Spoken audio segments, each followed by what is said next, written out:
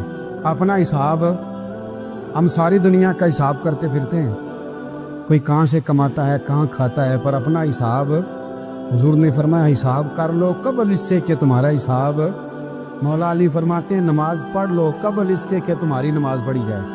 اپنا محاسبہ کریں، تھوڑا سا نا اوپر دائیں بائیں دیکھنے کی بجائے تھوڑی سی گردن جھکا کے نا، درویش کہتے ہیں برے بندے نو میں لبن ٹریا تے جگ تے ملیا نہ کوئی، اپنے اندر چاتی پائی تے میتھوں برا نہ کوئی۔ تھوڑی سی اپنی طرف توجہ دیں۔